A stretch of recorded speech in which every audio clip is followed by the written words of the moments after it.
Choosing the right gear can be a challenge, and if you're just looking at the Rodecaster series like the Pro II, the Duo, or maybe the newer Rode Streamer X, it can be hard to know where to get the most bang for your buck. Well, in this video, I want to share the differences between the Rodecaster Duo, the Pro II, and the new Streamer X, whether you need one of these audio interfaces at all, and some alternatives for all budget levels, and if you're just starting out on your podcasting journey. So here I have the Rodecaster Duo, which is a really powerful audio interface with 2 channels, and the Rode Streamer X, which can actually power 1 microphone and has a video input.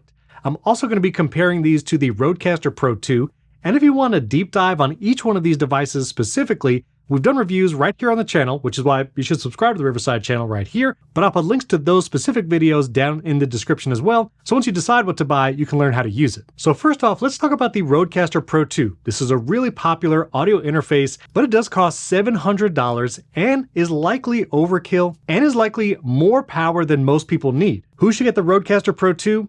Really only if you're going to have up to 4 in-person guests where you're using physical microphones with XLR cables and 4 pairs of headphones, and you're doing a lot of in-person studio work. Now, don't get me wrong, you can use this by yourself in a studio. I'm actually using a Rodecaster Pro II to record the audio right now, and I'm also testing multiple microphones and having them all connected at the same time helps with recording. But anyway, if you're just starting out on podcasting, or you're largely going to be recording with remote guests at home, this is probably a little too much audio interface for your needs. Now, the Rodecaster Duo is one of the best value audio interfaces because it's more than just an audio interface. This is a mixer, and you can record directly to the board using a micro SD card and more. But even the Rodecaster Duo is really only for those who are going to be recording with another in-person guest. If you're recording 99% of the time with remote guests, then even this might be a little too much audio interface for you. Don't get me wrong, I love the features of the Rodecaster Duo. You have individual faders for the 2 XLR microphones, plus the USB audio and sound effects. You do have these pads here where you can program some sound effects, and you can plug in 2 wired pair of headphones here for you and that other in-person guest. On the back, you also have the place for the 2 XLR microphones. You can also plug in physical monitors, so if you want to play audio in the room, you could do that. And here are the 2 physical headphone connections.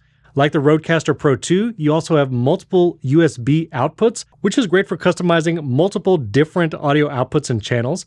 And right here is that micro SD card. So you can actually record the XLR microphones and sounds that you play to this SD card, in addition to using this as a USB audio interface. This is a really powerful piece of gear, and like the Rodecaster Pro II, both of these can power the Shure SM7B, no problem, without a cloud lifter or other additional accessory. So the Rodecaster Duo is a great choice, but really only if you're going to be recording with another in-person guest, so keep that in mind. Now, one of my favorite new pieces of gear is this Rode Streamer X. I'll put the full guide I did to the Rode Streamer X linked above, and again, it's down in the description.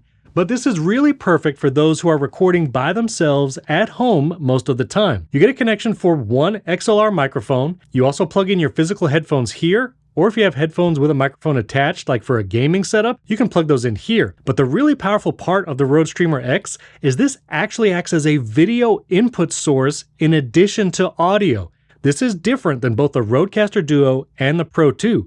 So you can plug in a mirrorless camera or other HDMI camera here, and then go out to a monitor to see yourself. You still get 2 different USB outputs when you plug this into a computer, and this little device can still power the Shure SM7B or any microphone you throw at it. You still get a couple sound pads here, and you can mute yourself or turn off your video feed right here with a single tap. This is really a perfect device, especially for solo creators at home that also want to use something like a mirrorless camera. And it is also the most inexpensive Rode interface we've talked about at $400. Now, the only feature the Streamer X doesn't have that the Duo and Rodecaster Pro II does have is that micro SD card recording. So you can record locally to this device, but again, if you're at home and you're recording with Riverside, which I'll show you in a second, you don't really need to record to an SD card physically on this device. And before I show you how they work when connected to your computer, keep in mind, if you're recording by yourself and maybe you don't have a mirrorless camera or other HDMI video source to deal with, you probably just need a good USB microphone to connect to your computer or mobile device. We recently reviewed the Shure MV7 Plus here on the channel. This is a $250 microphone. It has a USB-C connection and XLR,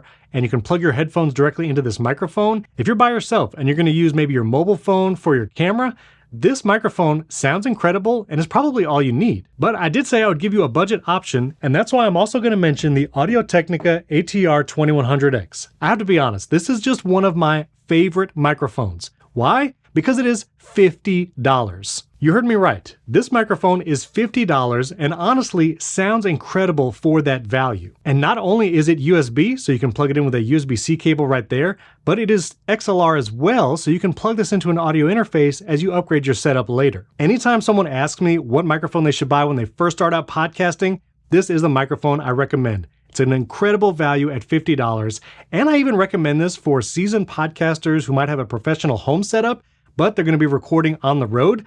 I literally had the co-host of my primary technology podcast get one of these so he could record when he's on the go, and it sounds incredible. The only difference is that I've been up since 3:30. I've been on a plane. So if you're just starting out, don't feel like you need to break the budget on buying audio gear and a bunch of professional microphones. This value USB mic is going to work great, not only with your computer, but also could work with your iPad or iPhone. If you want to learn more about connecting a USB microphone to your mobile device and just having a podcast studio in your pocket, I'll link a video above and down in the description where I walk you through that. And like I mentioned, if you don't have a mirrorless camera to use with the Rode Streamer X, just use your mobile phone's camera, which is honestly way better than most webcams, and is going to be the best quality video you can get before upgrading to those mirrorless cameras. And we've announced a new mobile cam feature with Riverside that's going to allow you to use your iPhone or Android device with a Mac or Windows computer, whatever combination you have, as a 4K webcam.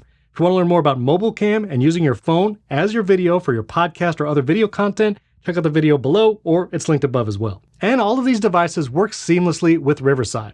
I've logged into my Riverside account where I record my podcast and other video content, and I'm going to go to my studio. Before entering the studio here in the lobby, you can choose your camera, which again, using the mobile cam feature with Riverside will let you use that mobile camera right here. And you'll see I can choose the Rodecaster Pro II as my audio interface.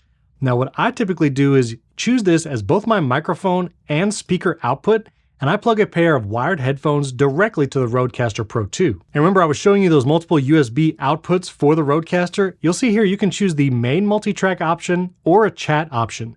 You get this both with the Duo and the Rode Streamer X. And I actually use both of these because for my video content, I actually use a shotgun microphone, which is right here. It's the Sennheiser MKH416. I actually have this plugged into my Rodecaster Pro II, and I use that secondary USB output customized to just have this microphone as an audio out. But when I record a podcast, I use my podcast microphone, the Earthworks Ethos, and have this plugged into a different channel on the Rodecaster Pro II, and I can choose that other USB output, and it uses this instead of that. It's a little complicated. If you want to learn more about my setup and what I'm doing, just leave comments below this video, and I can do a future video walking you through all of that. And just like the Rodecaster Pro II, the Rodecaster Duo and Rode Streamer X work just as seamlessly with Riverside. You can choose it as your audio input and output, and the Rode Streamer X can be chosen as both the video and audio input and audio output. And with all that gear, you can record high quality video and audio with Riverside, and you get that high quality video for your remote guests as well.